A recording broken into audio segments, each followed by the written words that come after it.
안녕하십니까. 대한민국에서 가장 유명한 본격 PM 방송 나는 PM이다 제 36회를 시작하겠습니다. 와우.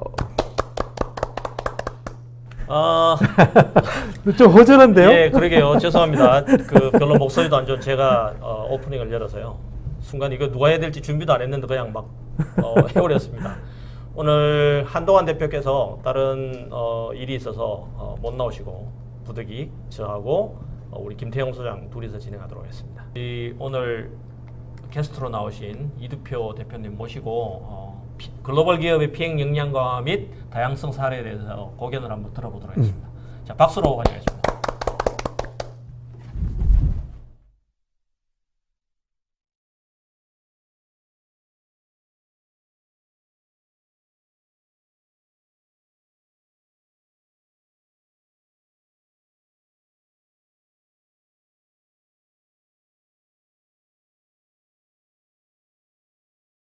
우리는 게스트 중심주의를 추구하고 있기 때문에요. 자, 게스트 소개를 간략히 드릴 텐데요. 아주 한 길만 걸었다 그래야 되나? 예. 오로지 자동차 산업에서 프로젝트 매니지먼트의 역할 한 길로만 걸어오셨고, 그다음에 제가 이렇게 설명하는 것보다 직접 제가 없군요. 게스트에 대해서 소개하는 시간도 아까울 정도로 그래요? 내용이 진짜로 좋습니다. 아니 다른 건 몰라도 하나는 소개를 하고 넘어가셔야죠. 시인이세요. 책까지 내신 시 쓰는 PM이십니다. 청석 이두표 선생님 맞죠? 뭐 등단 안 했지만 시집을 냈습니다. 예. PMI 이사이시기도 하시고요. 간략하게 우리 이두표 대표님의 소개를 받으시고 바로 설명해 주시면 될 것 같습니다. 제가 저를 소개하나요? 네. 방금 김태형 대표님께서 PM만 했다고 말씀하셨는데 PM만 한 건 아니고요. 초기에는 이제 OEM 쪽에서 기술 개발, 그래 구매라든지 개발 쪽, 부품 쪽을 많이 했었고요. 한 10년 동안 한 것 같아요. 그래서 자동차는 보통 여러 가지 컴포넌트 이루어지지 않습니까? 예를 들면 전장, 샤시, 그다음에 차체, 의장 쪽이 있는데 그러한 부분에 금형 부분을 전부 한 것 같아요. 부품을 새로 개발하는 부분이 있었고요.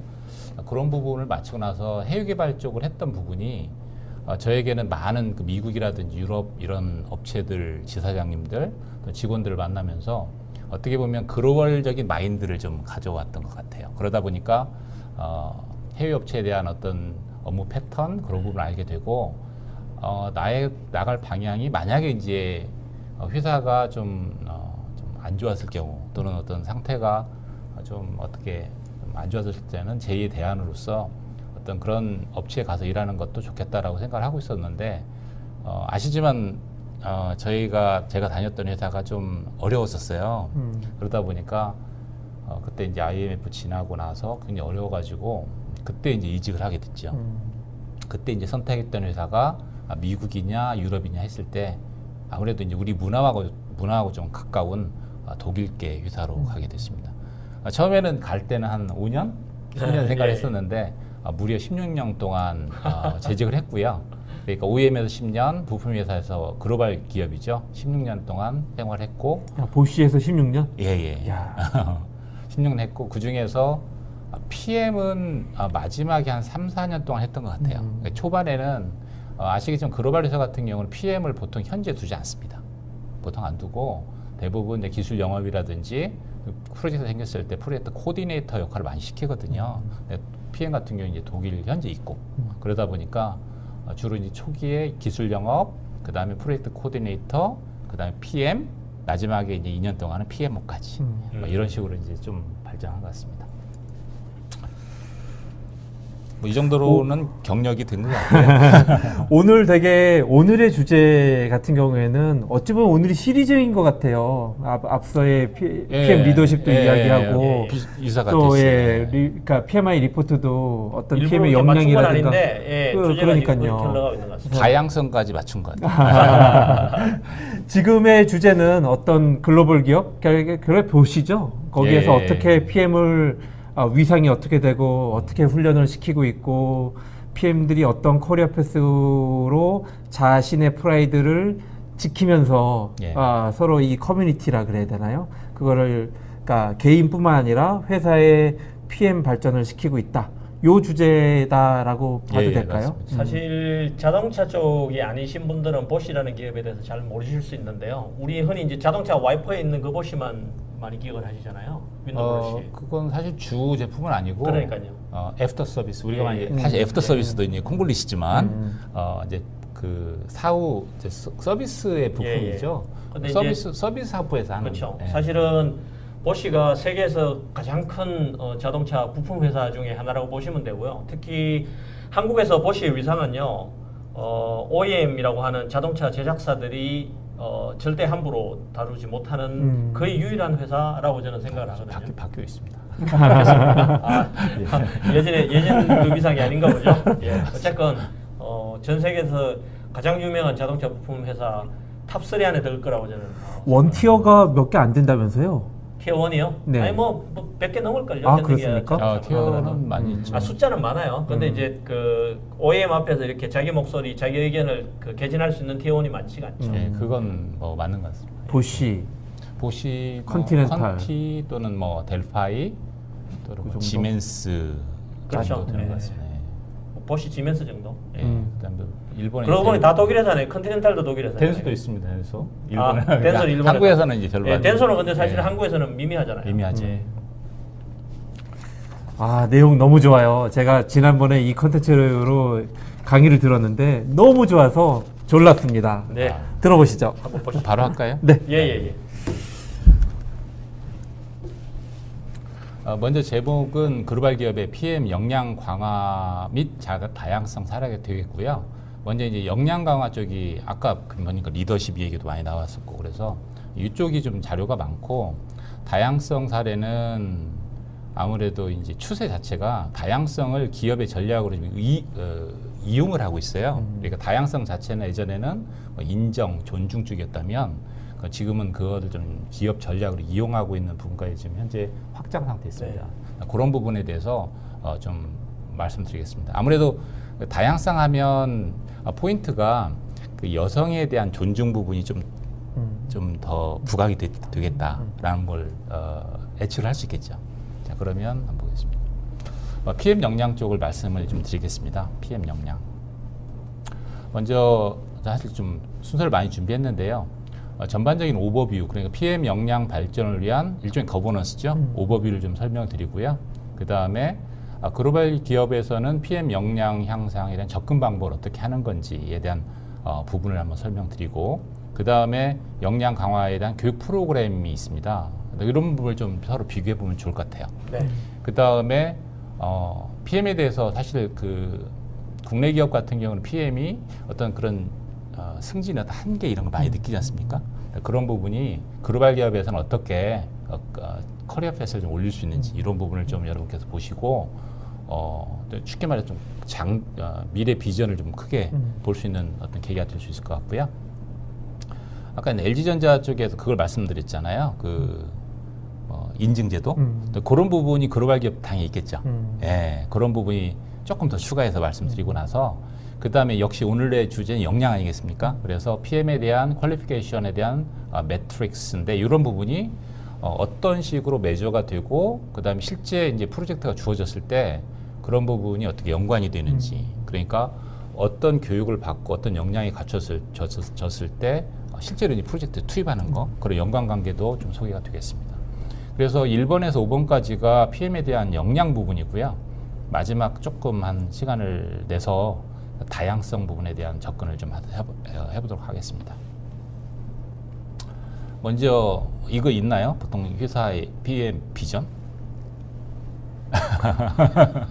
PM 비전은 없고요. 솔직히 말해서 제 회사는 뭐 회사의 비전은 있는데 PM 비전은 가지고 있지 않습니다. 예, 이런 부분을 갖고 있는 게 좋을 것 같아요. 네. 예, PM도 비전이 있어야만 그것을 가치를 내세우고 우리가 나갈 방향을 잡습니다. 그래서 먼저 밸류 참 멋지네요. 예, PM 비전을 밸류라는 부분, 그러니까 프로젝트 관리가 가치를 가져온다는 거죠. 근데 그런 이제 자동차에 특화된 어떤 기업이다 보니까 커스터머, 오토모티브 커스터머라든지 또 우리 내부 조직 이런 부분에 서로 인정될 수 있는 어떤 가치를 부여한다, 가져온다라는 부분이 굉장히 중요한 부분인 것 같고요. 그 다음에 아까 보시면 뭐 리더십에도 보니까 패션이라는 걸 얘기하더라고요. 순수 패션. 근데 패션 부분도 되게 중요한 것 같습니다. 그래서 우리 프로젝트 관리자는 먼저 어떤 기업가처럼 행동을 한다. 그죠? 이 프로젝트의 어떤 타겟을 성취하기 위해서 기업가처럼 하고, 그 다음에 롱텀 비즈니스에 대한 성공을 확보해야 한다라는 부분. 그러한 부분, 열정을 가지고 하는 부분이 있고요. 그 다음에 비전이 프로젝트 관리자만 얘기하는 건 아니고요. 프로젝트 팀에 대한 부분도 역시 우리 팀원들도 열정적이다. 그리고 이 프로젝트 성공에 대해서 굉장히 어떤 프로젝트 관리자하고 팀원만 잘한다고 프로젝트가 되는 건 아니죠. 그래서 PMO가 이러한 부분 엑셀런스를 위해서 PMO가 꾸준하게 그들의 경쟁력을 확보할 수 있도록 프로젝트 관리를 도와준다.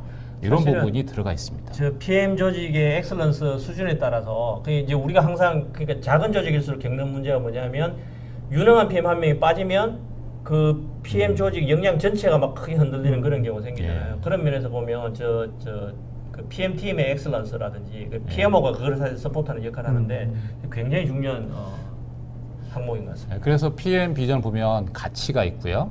그 PM의 가치, 그 다음에 관리자 및 팀원의 열정, 그리고 그걸 또 뒷받침해주는 PM의 어떤 엑셀런스가 조화가 돼서 PM 비전이 준비가 된 것 같고요. 이런 부분은 꼭 지금 PM 쪽만 하는 게 아니고요. 제가 봤을 때 그 인사 조직이 있어요. HR도 보면 비전이 있어요. 각 부서마다 다 비전을 가지고 일을 하는 것이 좀 어떻게 보면은 약 30만 명의 직원을 가진 어떤 그룹이다 보니까 이런 부분이 잘 체계화됐다라고 볼 수 있겠습니다. 직무 기술서보단 저게 먼저겠네요. 아, 그렇죠. 그렇죠. 저거에 온라인 하는 게 직무 기술서. 네, 맞습니다. 우리 그 기업도 보통 미션, 비전부터 시작하지 않습니까? 그렇죠. 거기에서 기업 전략이 나오고 사업부 전략이 나오고 부분 전략이 나오고 그다음에 프로젝트가 나와서 우리가 실행하는 거 아니겠습니까? 항상 우리가 얘기하는 게 뭐예요? 우리 프로젝트 결과가 기업의 가치, 비전, 미션과 일치시켜라. 그렇죠. 그 얘기 하잖아요. 이것도 역시 PM에 대한 비전도 그러한 부분, 그런 맥락에서 보면 유사하지 않을까 생각합니다. 굉장히 인상적이네요. 예. 그럼 그 다음 한번 볼까요? 예. 그럼 역량에 대한 접근 방법이 여러분 혹시 김 대표님 PM 트라이앵글 기억나시나요? 네. 뭐가 있죠? 보면 우리가 원래 프로세스가 기본이었고 예. 거기에 이제 리더십 부분하고 스트래티지가 그렇죠. 추가됐죠. 그렇죠. 2년 전에. 그리고 이제 지금 트라이앵글에는 저희 테크니컬이 들어와 있고 그다음 리더십이 들어와 있죠. 예. 지금 현재 글로벌 기업의 어떤 역량 이게 다이아몬드라고 하거든요. 저희들 다이아몬드를 보시면 어떻게 보면 우연의 일치인지 모르겠지만 이게 나온 지 오래됐거든요. PMI의 그 트라이앵글 나오기 훨씬 전에 나온 건데 스트래티지 리더십이 들어와 있습니다. 그죠? 전략하고 리더십이 들어와 있고 그것을 뒷받침하는 내용은 비전, 미션 한다. 컬처, 프로젝트 오리엔티드 컬처, 그 다음에 어떤 경영진의 커미트먼트, 약속이죠. 그 다음에 PM에 대한 조직, 역할에 대한 확실한 체계, 그런 부분을 스트래티지하고 리더십에서 지금 현재 준비를 하고 체계적으로 하고 있다. 프로젝트 중심 컬처 좋네요. 예. 감동입니다. 일단 윗선에서 전략과 리더십이 만들어지면 중요한 것은 프로세스가 있어야겠잖아요. 프로세스, 메소드가 있는데 그러한 부분은 PMI에서 프로젝트 라이프 사이클이라는 게 있죠. 그것을 일종의 테일러링을 해서 글로벌 기업의 프로젝트 라이프 사이클로 별도 이제 만들어 놓습니다. 오늘 그것은 제가 좀 장수가 많아서 보여드리지는 않고요.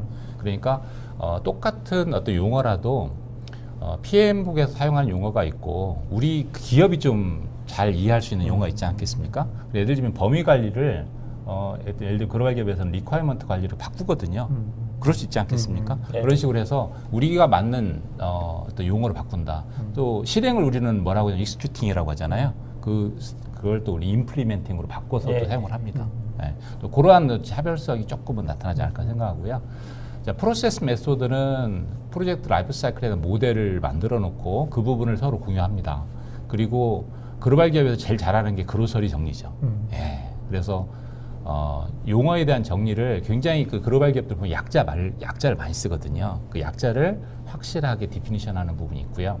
그 다음에 전체적으로 흡사 차원에서 가이드런스를 만듭니다. 이것은 어떤 그 사업부가 아니고요. 전체 그룹 차원에서 준비되는 걸로 보시면 되겠습니다. PM에서. 그러한 부분이 밑에 하달이 되고 그 어떤 가이드런스 하에서 프로세스가 만들어진다고 보시면 되겠습니다. 그래서 프로세스하고 메소드는 이러한 부분은 어떤 다큐먼트로 있는 것보다는 여러분 아시는 PMIS 있죠? 프로젝트 매니지먼트 인포메이션 시스템 그 속에 녹아서 잘 들어가 있다. 단지 이제 매뉴얼이라든지 이런 그루서리 또는 가이드런스는 별도 이제 매뉴얼로 해서 별도 그 문서로서 PDF 문서로 항상 보관되고 그 부분이 항상 우리가 볼 수 있도록 만들어준다는 부분이 하나의 좀 중요한 부분이 될 수 있겠고요. 그 다음에는 오른쪽으로 가서 서포트 부분이 되겠습니다.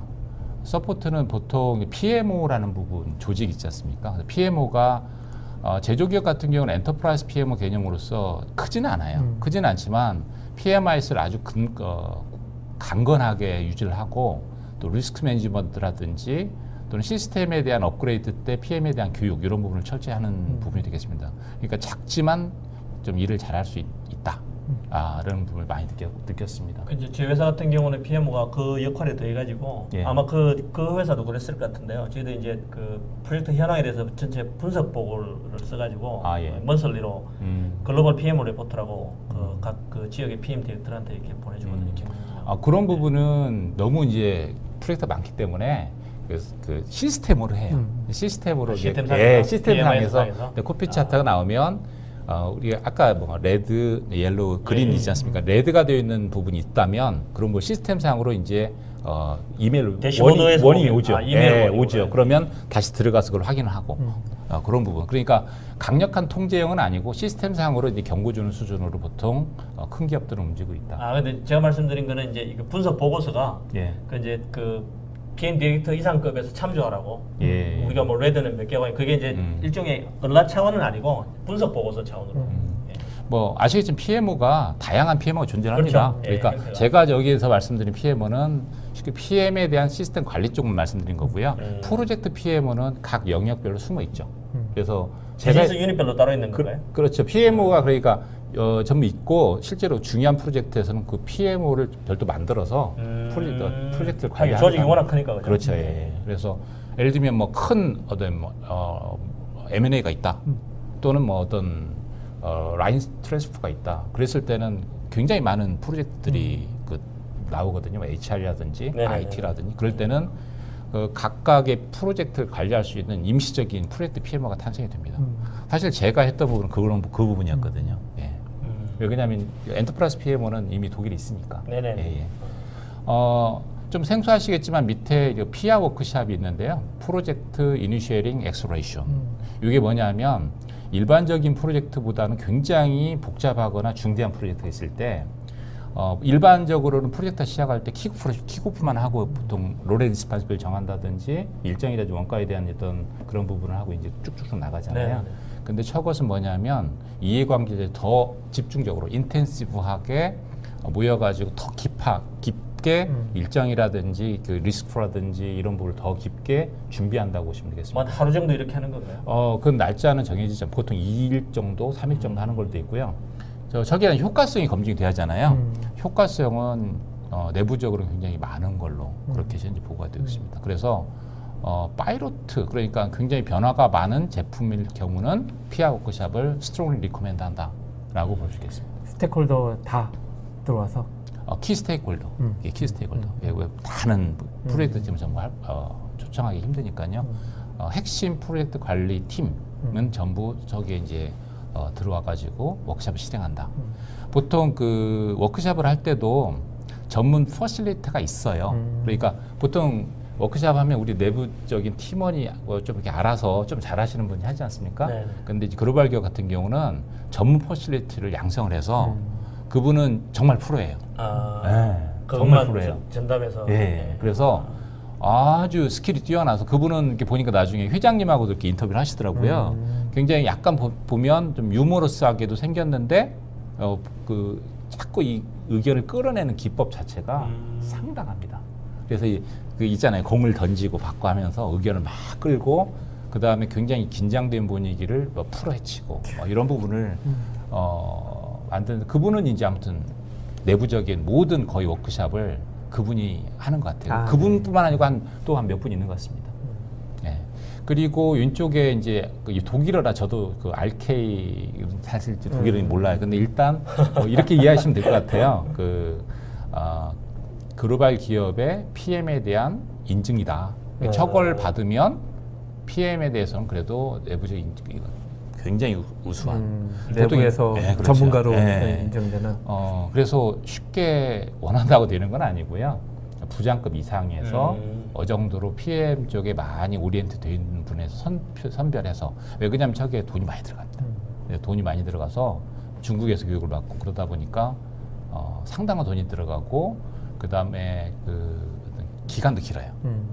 그러다 보니까 좀 제한적으로 한다라고 볼 수 있겠습니다. 이미 그건 몇 년 전에부터 계속 사람들이 나오고 있고요.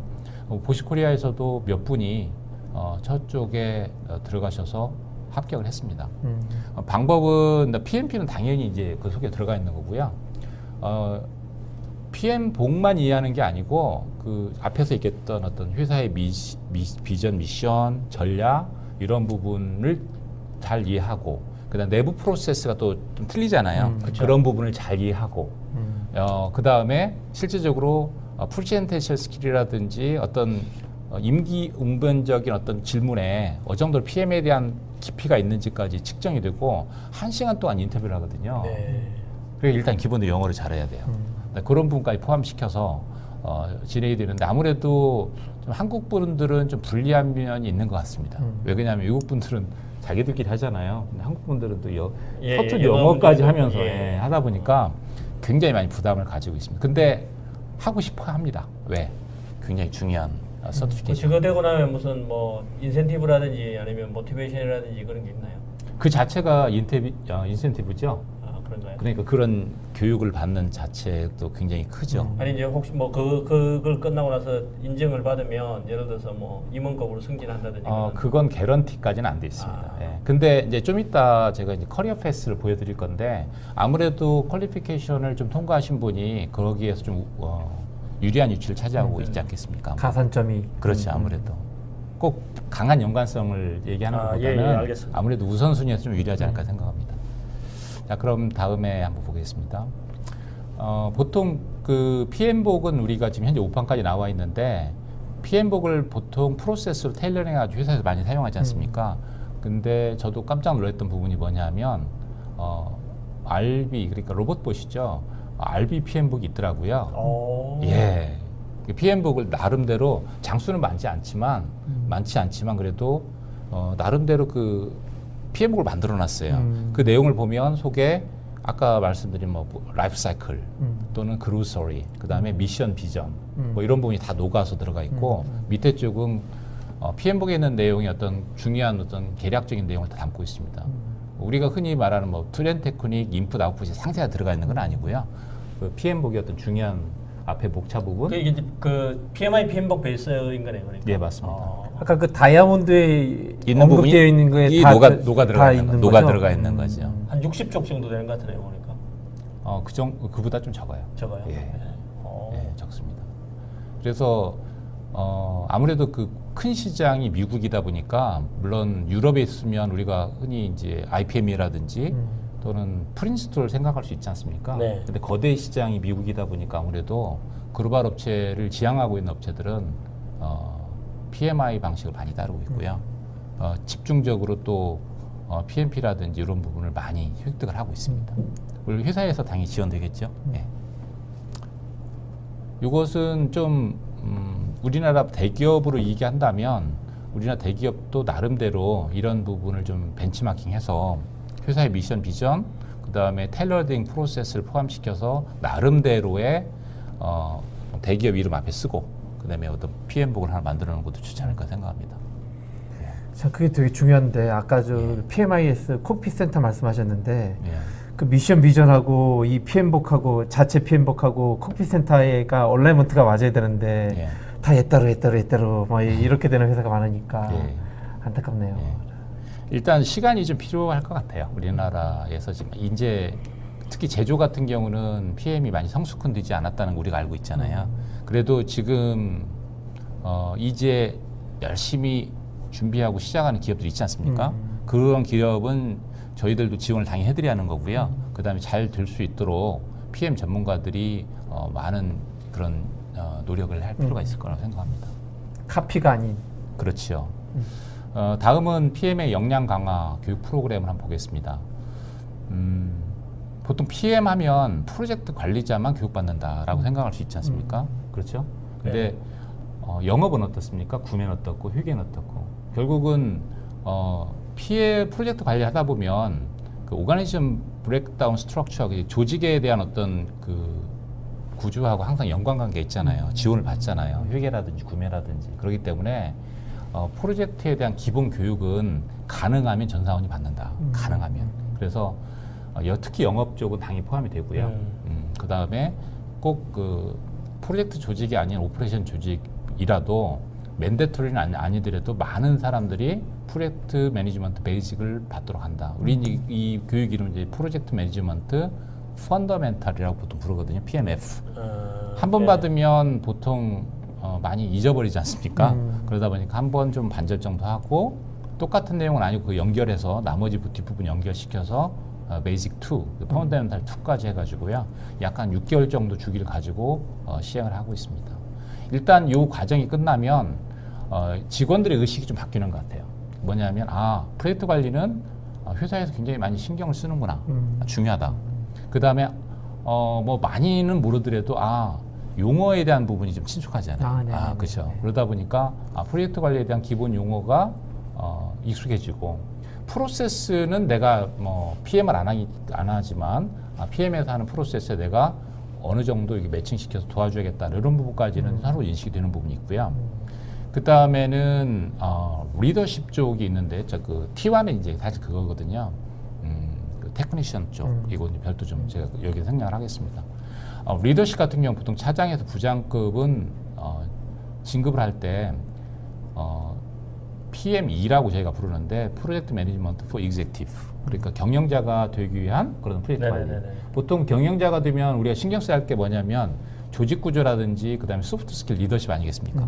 그런 부분에 대한 교육이 들어가 있고요. 좀 간단하게 PMF하고 그 리더십에 대해서는 어떤 커리큘럼이 있는지 제가 좀 찾아봤거든요. 그래서 간단히 여러분한테 소개를 한번 하도록 하겠습니다. 두 개 중요한 부분이 있었고요. 먼저 PMF1 그러니까 보통 두 번이잖아요. 첫 번째 보면 앞에서 나왔던 내용 프로젝트 라이프 사이클, 또 프로젝트 차터, 그다음에 프로젝트 스코프 스테이트먼트, 그다음에 WBS, 그다음에 일정 쪽에 관련된 스케줄 뭐 이런 부분 들어가 있고요. 프로젝트 컨트롤링까지 들어가 있습니다. 그리고 전체적으로 오버뷰, PMI, PM보까지 좀 전체적인 프로세스를 수행하라고 되어 있습니다. 심지어는 교육기관에 그런 걸 해요. 그 프로세스가 뭐 30개, 40개 있지 않습니까? 뭐 판마다 틀리지만 그걸 이제 전부 강사가 태그 형식으로 빼가지고 붙여보는 게임도 하고 김태형 대표님 ISO 이렇게 붙이지 않습니까? 거의 유사합니다. 여기는 PM복의 프로세스를 착수라든지 교육 이쪽을 이렇게 나름대로 생각을 해서 PM복을 공부 안 하신 분들은 사실 어렵거든요. 그래서 저는 옆에서 이제 이렇게 좀 웃고 있었지만 사실은 PM복 프로세스 모르시는 분은 굉장히 어렵습니다. 이런 부분이 PMF1. 2는 뭐냐면 프로젝트 조직이라든지 프로젝트 관리, 계획, 커뮤니케이션 그 뒷부분이죠. 리스크 매니지먼트라든지 체인지 리퀘스트 매니지먼트 그 다음에 프로젝트 클로징까지 도중에 퀄리티 매니지먼트 당연히 들어가 있죠. 그러니까 지금 PMF 안 하고 2를 이렇게 보면 PMI에서 하는 지식 영역 쪽이 거의 커버가 됩니다. 그러네요. 그렇죠. 쭉 커버가 되죠. 펀더멘털은 스코프, 코스트, 그렇죠. 리소스, 스케줄. 그렇죠. 근데 여기서 보시면 사실은 특히 자동차 쪽 같은 경우는요. 체인지 리퀘스트 매니지먼트가 굉장히 크지요. 큽니다. 맞습니다. 특히 이제 엔진 이슈를 하는 그런 쪽은 파트너 바가 굉장히 베리언트 많거든요. 그래서 여러분이 상상을 못할 정도의 체인지 리퀘스트가 발생합니다. 그러니까 1년에 한 수천 건 발생한다고. 제가 속했던 샤시 쪽은 그렇게 체인지 리퀘스트가 많지는 않았어요. 근데 엔진 같은 경우는 거의 일주일에 수십 건이 계속 발생한다라고 보시면 되겠습니다. 게다가 지금 변경을 어느 시점부터 적용할 거냐 그것도 굉장히 민감하고요.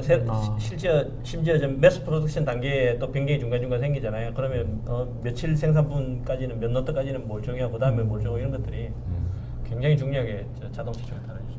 가장 크리티컬한 게 체인지 리퀘스트 매니지먼트입니다.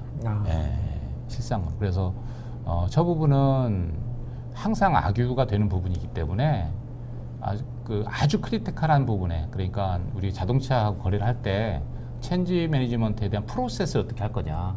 프로세스를 당연히 OEM은 짧게 하면서 베리피케이션을 확실히 하는 걸 원하거든요. 근데 아시지만 글로벌 업체 같은 경우는 프로세스를 확실히 하려면 길어지잖아요. 왜 그냥 검증까지 확실히 하니까. 거기에서 이제 국내 업체와 글로벌 업체의 어떤 차이가 나올 수 있겠죠. 그래서 어떻게 보면 그런 부분이 초기에 국내 업체들은 OEM이 거의 맞춰주지 않습니까? 근데 글로벌 업체는 잘 못 맞추거든요. 그래서 아까 보시는 고객 앞에 큰 소리 칠 수 있는 그 유일한.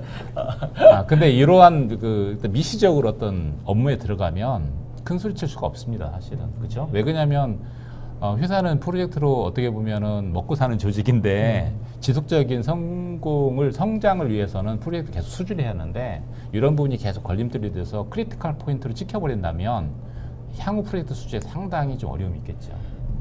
사실은 이거 조금 안 좋은 사례로 오늘 사실 저희 회사에 발생한 일인데, 저희 고객사 경영진 한 분께서, 어느 회사라고 말씀 안 드렸는데 고객사 경영진 한 분께서 저희 제품이 장착된 그 차를 보시고 이거 문제가 있네, 나 이거 마음에 안 드는데라고 말씀하신 거예요. 근데 문제는 그게 다음 달 양산이라는 거죠.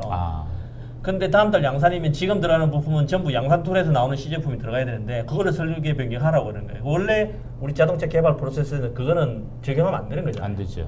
근데 그런 거에 대한 개념이 없는 분이 그거를 이제 위에서 그렇게 그냥 내 마음에 안 드는데 그거 하나로 그냥 확 뒤집어지는. 거버넌스가 좀.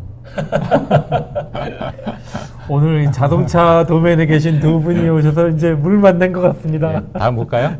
자, 에란 쪽 리더십 쪽이고요. 리더십 하면 어떤 자세한 데는 하드 스킬 또는 PMI 지식 영역보다는 아무래도 리더십 스타일이라든지 어떤 모티베이션 쪽이 추가됩니다. 그래서 인적 자원 쪽에서 우리 보면 많은 그런 휴먼 리소스에 대한 이론이 많이 나오잖아요. 거기 대표적인 게 리더십하고 모티베이션 쪽인데 그러한 부분이 대부분 교육 과정에 포함되어 있다라고 볼 수 있겠습니다. 그리고 또 PM북 쪽에 아까 있었던 PMF에 있었던 내용도 정도로는 다뤄져요. 왜?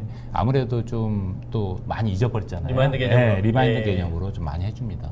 그리고 여기에는 소개가 안 되었지만 또 시뮬레이션 게임 같은 경우도 해서 실제로 다리를 이렇게 종이로 만들어 본다든지 이런 부분도 같이 병행을 하고 있다라고 볼 수 있겠고, 그러니까 다양한 교육 프로그램이 프로젝트 관리 쪽에 오리엔티드해서 활발히 진행 중이다고 볼 수 있습니다. 그 다음에 이런 부분도 있을 수 있겠죠. PM은 소프트 스킬이 되게 중요하지 않습니까? 소프트 스킬에 대한 과정도 여러 가지 형태로 존재하는데 특히 커뮤니케이션이라든지 이런 부분은 실제로 이제 비디오도 찍고 하면서 하고요. 그 다음에 이거 아니더라도 과장에서 부장 진급할 때 커뮤니케이션이 있어요. 커뮤니케이션, 리더십, 협상 스킬 다 들어가 있거든요. 근데 이런 부분은 사실은 글로벌 회사의 어떤 유니크한 장점은 아닌 것 같고요. 이미 국내 회사에 다 하고 있습니다. 그렇죠. 다 하고 있죠. 다 하고 있죠. 근데 역시 그런 부분도 잘 균형 있게 지금 현재 맞춰서 진행되고 있다라고. 되게 실용적이네요. 컴플렉션. 보시컬처. 예. 자, 볼까요? 이러한 앞에 보여드렸던 그런 교육 프로그램이 그냥 교육으로 그냥 끝나면 안 되잖아요. 그래서 교육 퀄리피케이션을 우리가 이제 오른쪽에 보면 프로젝트, 임팩트, 카탈로그, ABCD가 있는데 일반적으로 C 형태가 가장 많은 보통 프로젝트를 보통 프로젝트 종류입니다. D가 가장 낮은 수준, C가 이제 가장 일반적인 수준, AB 같은 경우는 아주 높은 프로그램 알림 플랫폼 쪽에 저희 잘 건들지는 않고요. 그랬을 때 일반적으로 모든 과정을 좀 수료해야만 그래도 C 정도를 제대로 할 수 있다라고 보통 하는 거죠. 그러니까 당연히 이 교육을 맞춰야만 프로젝트 충분히 실행할 수 있는 능력이 있다. 이런 걸로 좀 연관을 시키고 있습니다. 논리적으로 잘 구성이 되어 있는 것 같으네요. 이게 그 체계가. 예. 보시 독일.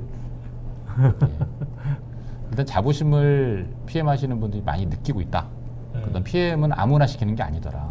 사실 그게 중요한데 말이죠. 이게 그 제가 뭐 지난달에서 한번 말씀을 드렸는데 여기서 기본적으로 경영진이 이 PM의 중요성에 대한 인식이 되어야만 이런 것들도 만들어지는 거예요. 그 말하면 바꿔서 말하면 보시 경영진은 이미 PM의 중요성에 대해서 알고 있었기 때문에 이게 이 정도까지 와 있는 거예요. 사실. 경영진이 관심 없으면 사실 컨설팅을 받았죠.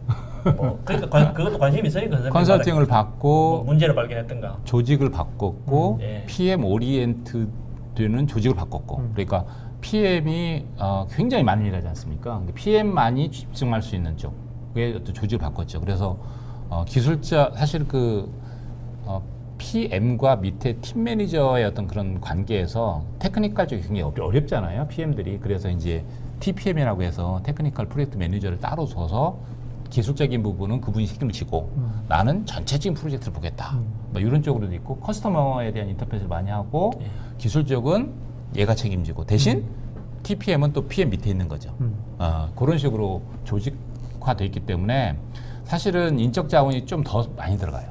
왜? 별도의 조직을 만들었기 때문에. 근데 일의 효율성은 굉장히 있더라라는 부분은 간과할 수 없을 것 같습니다. 이건 별도 또 사이드인데요. 웹베이스드 그 테스팅 교육 트레이닝 뭐 이런 거 있죠. 그래서 제일 중요한 어떤 그 비즈니스 에틱이라든지 3자에 대한 뇌물 뭐 이런 부분에 대한 방지. 저희 분기마다 꼭 사인하거든요. 그렇죠. 그다음에 그래서 이런 거 혹시 뭐 5만 원 이상 선물 준 곳이 있는지 거기에 이런 사인 맞고 그런 걸 아주 철저하고요. 그다음에 프로덕트 릴라이빌리티 PL도 우리가 알고 있어야 하잖아요. 이런 부분은 기업 변호사가 있습니다. 네네. 변호사가 교육을 시키고요. 안티트러스트로 그죠. 사실은 제가 이제 보시잖아요. 근데 예전에 예전 직장 출신들이 다 글로벌업 기업이 많이 가 있어요. 콘티에도 있고 다 그래요. 근데 우리는 이제 궁금하잖아요. 그러다 보니까 모여서 식사도 같이 하고 그랬거든요. 근데 나중에 요걸 알고 나서 중단했습니다. 같이 이렇게 식사하는 것도 그렇죠. 걸리더라고요. 그래서 첫 교육을 받고 나서 우리가 이제 정기적으로 모여서 식사하고 뭐 맥주 한잔 마시면서 서로 이제 힘드니까 이런 거 했었는데 그 자체를 만약 커스터머가 봤을 때 그게 이제 큰 문제가 될 수 있었기 때문에 저걸 확실히 알고 인지하고 좀 개선했다라고 볼 수 있겠습니다. 혹시 익스포트 컨트롤이 뭔지 아세요? 처음 보는 단어입니다. 저게 뭐냐면 우리가 만드는 제품이 굉장히 요새 전자화된 그런 제품들이 많이 있지 않습니까? 근데 우리의 자동차 쪽에 해당이 안 될 수도 있겠지만 될 수 있는 부분이 센서라든지 그런 부분이 수출에 대한 통제니까 공산국가 그러니까 미국에서 하는 뭐 북한이라든지 뭐 이전에 이란이 그런 걸로 수출하면 걸리지 않습니까? 그렇죠. 내가 만든 그 부품이 혹시 수출할 때 거기에 제약 조건에 들어가 있는지를 확실히 알고 하는지에 대한 교육입니다. 그래서 만약에 그게 걸리면 기업 자체로는 큰 데미지를 받거든요. 그렇죠. 그거에 대한 교육도 포함시키죠. 많이 팔면 좋은 거 아니에요? 왜냐하면 저게 잘못하면 국가로부터 아니면 유엔으로부터 제재도 받고요. 저게 이제 미사일 만들 수 있는 그러니까. 센싱이 될 수가 있고 어떤 더 그렇잖아요. 근데 우리는 사실은 이 부품이 뭔지는 모르지만 갖다가 사용하는 사람은 또 다른 용도로 사용을 하거든요. 그런 부분에서 익스포 컨트롤을 현재 강조를 하고 있습니다. 그다음 퀄리티 매니지먼트는 다 중요하죠. 그래서 테크니컬이라든지 넌 테크니컬 팀원들한테 일반 직원한테도 다 교육을 시키고 있다라고 볼 수 있겠습니다. FMEA 쪽도 많이 강조를 하고 있다라고 볼 수 있겠죠. 자, 그러면 가장 중요한 건 이제 커리어 패스 한번 볼까요? 커리어 패스는 굉장히 중요하죠. 우리가 다음에 어떻게 해야 할 건지 만약에 승진에 대한 부분이 정해져 있다면 우리는 동기부여가 적지 않겠습니까? 그런 부분을 한번 보면 역시 주제의 핵심은 플렉서빌리티 같아요. 독일의 교육 제도가 인문계, 실업계가 처음에 나눠져 있고 엄청 잘 되어 있다고 나눠져 그러더라고요. 있으면서 출발선은 처음에 이제 난 공부가 싫어 또는 공부가 좋아 해서 나눠서 시작을 하지만 도중에 사람은 바뀌지 않습니까? 보니까 나는 엔지니어가 되고 싶어. 나는 공부를 하고 싶어. 나는 또 테크니션이 되고 싶어. 그래서 쉽게 바뀌거든요. 그래서 인문계에서도 이제 실업계 갈 수 있고 실업계에서도 어정 상위 10%만 되면 1년 정도의 수학을 거쳐서 또 인문계로 갈 수 있고 이런 플렉시빌리티가 있는 거와 마찬가지로 여기 보시면 프로젝트 매니저와 라인 펑션도 직원이 왼쪽에서 보면 PM 쪽만 하시면 계속 올라갈 수 있잖아요. 네. 어디까지? 본부장까지. 본부장이 굉장히 높지 않습니까? 그 다음에 나는 이제 PM을 쭉 하다가 보니까 품질이라든지 생산관리 쪽으로 가고 싶다. 갈 수 있는 거거든요. 거꾸로 내가 처음에 이제 출신 자체가 생산 쪽에 있다든지 또는 뭐 구매에 있다든지 뭐 어느 쪽에 있었어요. 근데 PM을 하는 거 보니까 되게 에너지도 넘치고 재밌어 보여요. 그러면 어떤 과정에 대한 부분을 이수하고 프로젝트를 할 수 있다는 거죠. 그리고 나서 쭉 갈 수도 있고 또 다시 나는 이제 해보니까 역시 힘들다. 그럼 다시 또 라인 매니지먼트로 갈 수도 있고 뭐 이런 부분이 플렉서빌리티가 있는 것 같고요. 또 중역이 돼서라도 좀 늦었지만 다시 프로젝트 관리 쪽을 하고 싶다 하면 어떤 프로젝트에 관련된 집중적인 어떤 검증을 거쳐서 이제 프로젝트 쪽을 저 세모가 검증입니다. 서티피케이션 인 프로젝트 매니지먼트. 그러니까 어떤 한쪽에 고정되어 있지 않고 플렉서빌리티를 가지고 있다는 부분이 장점이 되겠죠. 네. 라인이 PM으로 갔다 라인으로 갈 수 있는데 PM은 라인으로 갔다 PM으로 못 가네요. 그러네요.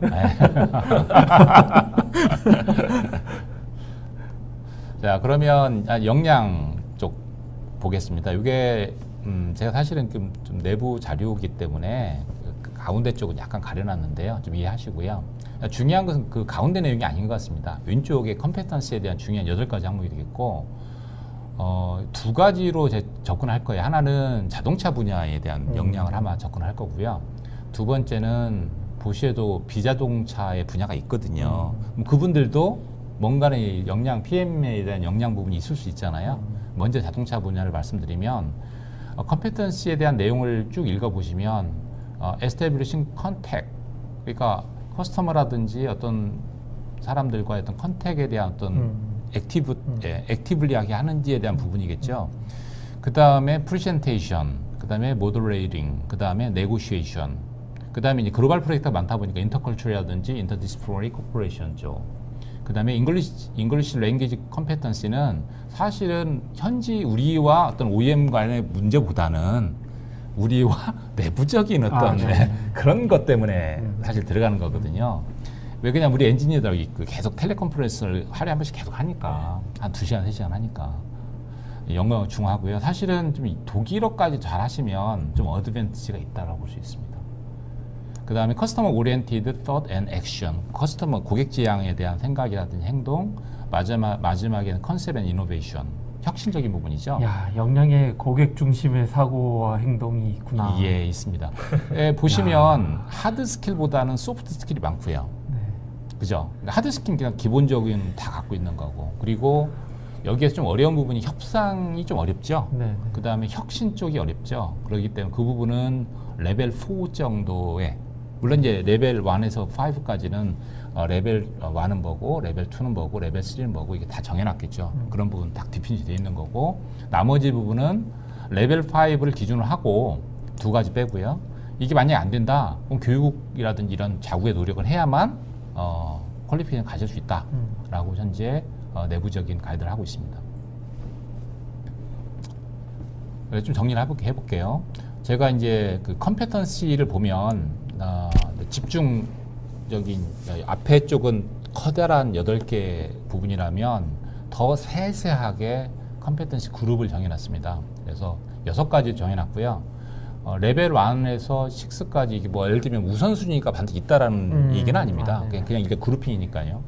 테크니컬 컴페턴스가 있어야겠다. 그 다음에 이코노미컬 컴페턴스가 있어야겠다. 이거 뭐냐면 타당성 분석이라든지 전제들. 그 다음에 방법론, 그러니까 프로세스죠. 그 다음에 메소로지컬 컴페턴스가 있어야겠다. 그 다음에 소셜 컴페턴시, 이런 게 이제 리더십 뭐 이런 거거든요. 그 다음에 매니저얼 컴페턴시 뭐냐면 경영적인 어떤 능력이거든요. 그 다음에 마지막은 더 높습니다. 그러니까 기업가적인, 그러니까 완전 전략까지 올라가서 5번, 6번은 약간 차이는 있지만 6번이 조금 더 높다라고 볼 수 있겠죠. 그렇게 해서 컴petency에 대한 부분을 그룹핑을 하고 그 다음에 이제 먼저 그룹핑에는 몇 가지의 어떤 그런 역량들이 다 제시가 되겠죠. 보통 이제 한 2개, 많으면 5개 이렇게 역량이 제시가 되겠죠. 그리고 나서 롤에 대한 카탈로그를 해놨는데 이런 부분이 아까 이제 컴petency에 대한 보면 이제 여러 가지 그런 디피니션이 나올 건데 그러한 부분이 어디에 속해 있는지에 대한 부분이겠죠. 베이직 마케팅 날리지냐 아니면 오가니제이션 스페시픽 날리지냐 포트폴리오 프로덕트 관리에 대한 전략이냐 마케팅 프라이스 또는 커뮤니케이션 또는 이런 관계에 대한 부분인지를 그룹핑 해놓고 정리되고 롤에 대한 좀 더 세세한 내부적인 지식이라든지 이런 매칭시키는 이런 부분까지 들어가 있습니다.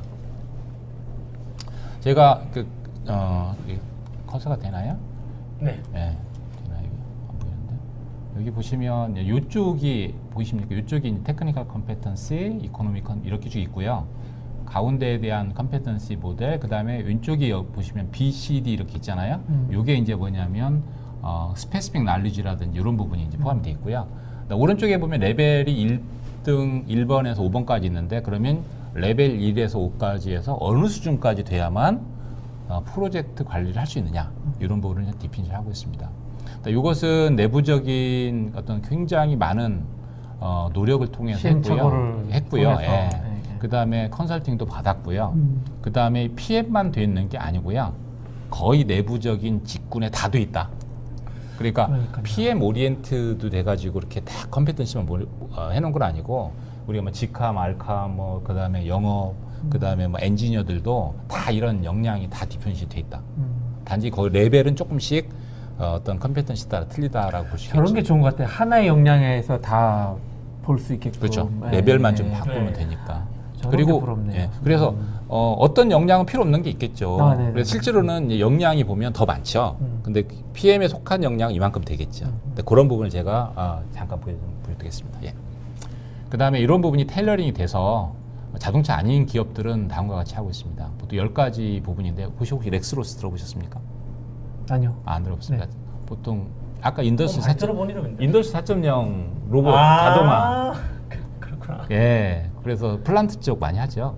그래서 비자동차 같은 경우는 오른쪽에 보면 이제 매출 프로젝트 규모잖아요. 그림 보시다시피 대부분 산업 어떤 시설 이런 부분이지 않습니까? 네네네. 보면 굉장히 그 등치가 큰 그런 프로젝트에는 역량이 굉장히 높아야 되고 그 다음에 좀 약간 작은 규모는 역량이 좀 낮아야 되고 근데 보시면 사이트 매니지먼트라든지 로지스틱이라든지 또 컨트랙팅, 엔지니어 자동차 분야가 아닌 부분이 나와 있잖아요. 그런 부분이 다 표시가 돼서 규모에 맞게 역량도 높아야 된다. 이런 부분을 같이 나름대로 테일러링해서 현재 하고 있습니다. 굉장히 짜임새 있게 잘 돼 있네요. 예. 자, 그러면 요약을 간단히 하면요. 거버넌스가 중요한 것 같고요. PM에 대한 중요성 인식 또는 그 매니지먼트 커미트먼트라고 나왔는데 지원이 중요하고 체계적인 PM에 대한 교육 중요한 것 같습니다.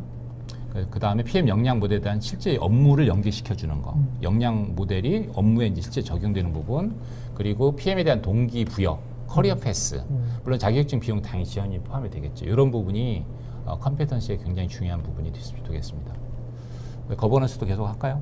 아니면 시간이 다음에 다음에 한 번 더 모셔야 될 그러니까 이 내용이 너무 내용 좋죠. 거버넌 다이버스 시간 이게 또 제약 조건이죠. 다이버서티도 준비를 했는데 이번에 방송 시간이 이제 제약이 있다면 다이버서티는 우리 또 2부 있지 않습니까? 다음에 한번 또 이 주제로 PMI 한국 챕터에서는 이런 주제로 안 하셨어요? 안 했습니다. 예. 그러면 문화를 했었죠. 많으시니까. 거기는 이제 이 중요한 거를 동서양 문화 쪽을 했죠. 예. PMI 챕터 세미나에서는 문화 그다음에 뭐 했었죠?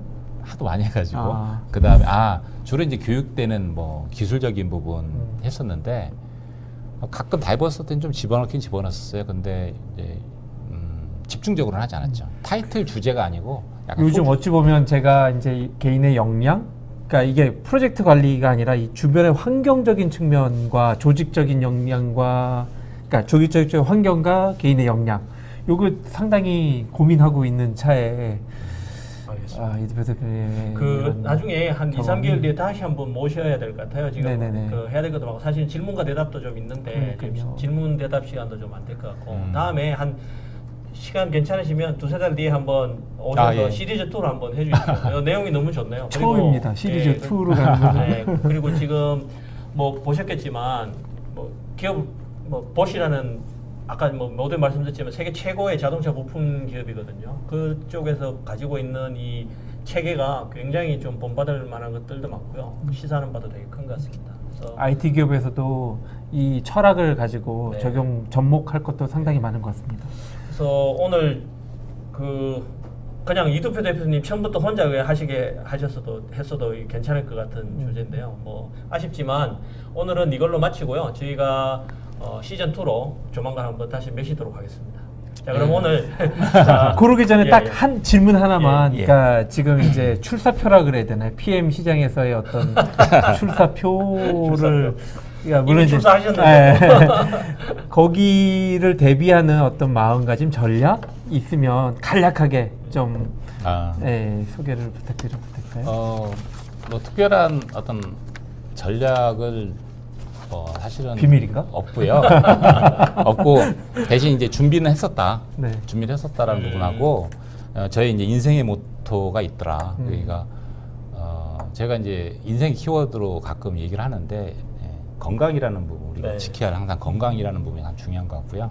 두 번째는 전문가라는 우리가 하고 있는 부분에 있어서 전문가가 되야겠다는 그래서 어떤 물론 자기 개발에 대한 지속적인 노력과 그 다음에 내가 하고 있는 부분에 대한 자격증에 대한 부분. 우리나라에서는 자격증을 좀 어떻게 보면 소홀히 보는 경우도 있지 않습니까? 근데 자격증에 대한 부분은 사실 국제적으로 본다고 하면 글로벌 기업에서 많이 인정을 하거든요. 그래서 자격증이 어떻게 보면 꼭 실력을 꼭 의미하는 건 아니지만 자격증을 우리가 획득함으로써 거기에 대한 자기에 대한 지속적인 자기 개발에 대한 어떤 의지를 또는 노력을 더 강화한다고 봅니다. 자격증 같은 경우도 관련 분야 많이 따시는 게 좋고 그 다음에 하나는 뭐냐면 굉장히 아까 좋은 얘기를 해줬었는데 순수 감성 그래서 저는 감성 그러니까 PM도 감성이 있어야겠다.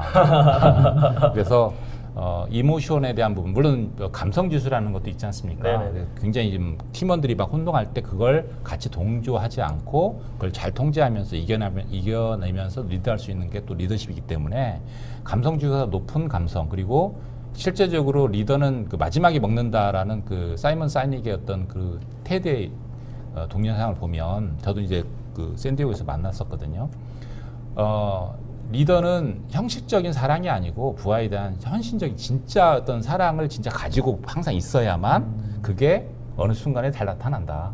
그래서 항상 그 거칠애가 아닌 진짜 그 직원들을 사랑하는 마음을 내가 깊게 갖고 있어야만 그걸 또 서로 느끼고 그게 또 하나의 큰 팀의 어떤 그 동화가 되고 큰 힘을 낼 수 있는 에너지가 되지 않나 생각합니다. 그래서 그 세 가지를 좀 중요시 여기고 있고요. 단어로는 순수라는 부분과 그 다음에 정직, 그 다음에 마지막으로는 이제 노력이라는 부분을 가지고 항상 키워드 3개 그리고 3개 또 세 가지 큰 목표죠. 아까 건강, 전문가, 그리고 감성 그리고 단어로서는 순수, 정직, 노력 이걸로 같이 제가 밖에 나와서도 늘 생각하면서 생활하다 보니까 네트워킹도 좋아지는 것 같고요. 그러다 보니까 우리 또 김 대표님도 더 저하고 또 만날 기회도 많았던 것 같습니다. 우리 그 백상문님도 그렇고요. 앞으로 전문가들이 잘 협조해가지고요. PM 경쟁력이 높아지는 그런 부분이 우리나라 경쟁력도 향상될 거라고 생각하고 있습니다. 저는 어찌 보면 개인적인 느낌은 저같이 이제 얇은 사람 말고 이렇게 깊은 사람, 지나친 겸손은 오만이라는 깊은 사람이 정말 많이 시장에서 이 산업을 이끌어 주셨으면 좋겠습니다. 다음에 2탄. 예. 2탄은 뭐 다이버시티라든지 이런 쪽 좀 더 어떤 문화적인 부분과 그다음에 다양성 부분에 대한 부분을 좀 더 말씀드리도록 하겠습니다. 시간이 좀 빨리 지나갔네요. 오늘 바쁘신 가운데 와주신 이두표 대표님께 감사드리고요. 우리 박수 치면서 오늘 그 방송 마치도록 하겠습니다. 감사합니다. 감사합니다. 수고하셨습니다. 네, 감사합니다.